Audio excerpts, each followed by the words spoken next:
Mechanic Ride. So dito tayo ngayon sa Motostrada Caloocan. So meron dito yung tatlong CLX. Totoo eh. Gulat nga ako, tatlo yung nandito. Isang CLX Heritage, which is ito. Ito yung Heritage. Ayan, parang medyo plain. Tapos itong isa, ito yung Adventure. So doon ako sa Adventure, pwede mo lagyan ng panel, box dito sa gilid, oh. Yan, sa ibabaw. So meron siyang ganito, windscreen. Tsaka itong CLX na sport. Kasi gusto ko to, mas sporty, mas compact. Yan. So ito yung bibidyoan natin ngayon. Bibidyoan natin ako. Slipper clutch siya, pero natitigasan ako sa clutch siya. Ito yung clutch, medyo matigas. Ito yung headlight, ganda, pogi, diba? So feeling ko ito yung tatapat nila sa Honda CBR, yung classic look. Pogi, oh. Yan, oh, pogi, tas pa X siya. Park light, di ko alam kung meron, pero for sure meron yan. Yan. High beam, low beam. Yan siya. Signal light niya ito. Ganda rin, LED yung signal light. Ayan. Saka manipis lang yung mukha. Yan lang siya, manipis lang siya. Manipis lang, ito nyo, diba, manipis lang. Patating sa Tapalodo, yung common na Tapalodo, pero two-tone ng kulay. Itong parang metallic na color, green and black. Patating sa ibabaw, sa screen. So naalala ko dito yung sa XSR 155 ng Yamaha. Bilog din. Dito yung na-adjust. So like siya adjust. Simple lang, oh. Simple. Mas gusto ko to simple. Mas gusto ko sa motor yung simple. So ano siya, eco siya ka-sport. Yan. Signal light, horn. Ito, start engine. Yun. Tsaka yan. Tapos pagdating dito, late lang ng handle, niya. Late lang, oh. Ganyan lang siya. Yung throttle. Yung throttle maliit lang. Maliit lang yung throttle. Pagdating naman dito, ang ganda, oh, bilog lang. Brake fluid. Maliit lang.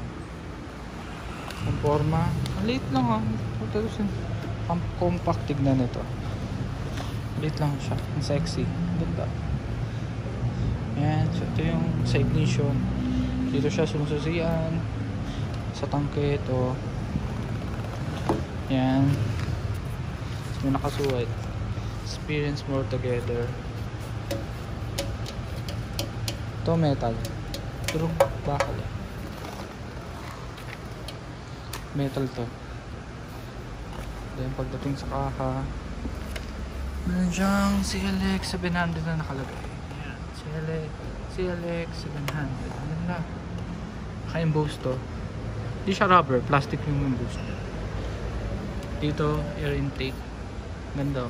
Forma. Tapos dito, malapit sa radiator guard. Radiator. Parang carbon ng forma. Hindi siya carbon eh, kasi iba yung design ng carbon. Pero parang carbon ang dating. Napaka-clean, napaka-neat. Ito, ganda. Pagdating naman sa seat, makapit. Ito mas malambot. Kumpara mo dun sa 450 NK tsaka sa 800 NK. Lambot na, mas malapad, mas malambot. So okay to. Yan. Sa back ride feel yun, anti-gas. Bagay, sporty to. Dito katulad ng Adventure na napakalambot. Ayun, lambot. Ito, tigas. Alam mo, hindi upuan. Formal. Ang sa upuan niya, ganito siya. Yan. Wala siyang buta sa dulo. Hindi katulad sa 415K. Tagusan. Ito hindi. Parang formal lang talaga. Pagdating naman sa rear, siyang Tapalodo. So lahat ng CLX 700 walang Tapalodo. Yun lang siya. LED to. LED. Sa signal light nandito sa tar hugger. Ayan. Nabebend din. Ganda. Pagdating naman sa apakan ng backride. Ito importante to. So parang sa Mio common. Then feeling ko hindi ito nababaklas. Ito yung portion. Dito parang hindi pwedeng tanggalin. Hindi ko sure kung matatanggal nyo. Pero feeling ko hindi.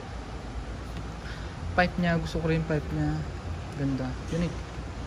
Ayan, single lang yung butas. Pero maporma, kahit di nyo napalitan. Kasi may mga big bike na parang sobrang common ng tambucho. Alam nyo yun, na parang mas magandang palitan. Ito kahit di nyo palitan. Ganda, pogi. Kasi ito, may X siya dito. Hindi ko rin tawag, nakamutan ko na. May X dito. Ganda. Forma. Yung frame ng motor, yung mismong frame ng pagkamotor nakalabas. Ayun o, siya nakatago sa kaka. Nakikita nyo. Ito yung engine. Twin cylinder. So maganda tunog dito. Ayan, sport. Ito yung sport. Ganda. Ayan o. May finish dito ng parang carbon fiber. Ito. Ayan. Pero hindi siya carbon fiber kasi beige lang. Pero parang carbon. Ganda. Radiator niya. Ito. Laki din. Kasi walang card. Hindi ko tulad sa 800 NK. May cover na, ito wala. So magkakaibang gulong itong tatlong motor. Itong sa sport mags. Dito sa adventure, since adventure siya, CLX adventure, nakarayos. Yung sa heritage, nakamags din. Magkakaiba sila ng gulong din. Ito ganito. Tapos may tapalodong ganyan. Sa heritage, ganito yung gulong. Sa sport, kapag siya ng mga 450 NK ang gulong.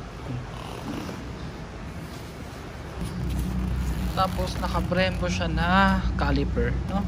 Social to, naka-Brembo. Hindi ko lang kung social din yung 1 na nakakabit sa mga 450 NK, 800. Pero ito kasi itong Brembo, kilala natin to. Mas kilala natin yan. So ang baba lang niya pag sinakyan mo. Baba lang oh. Hindi ko alam kung pwede sakyan, pero ang baba. Ganito lang siya.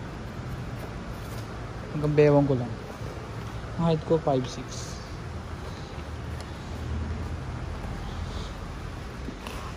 So dito ko natatapusin. Ito pinakagusto ko sa CLX Sport 700cc. So this ride safe. Ciao.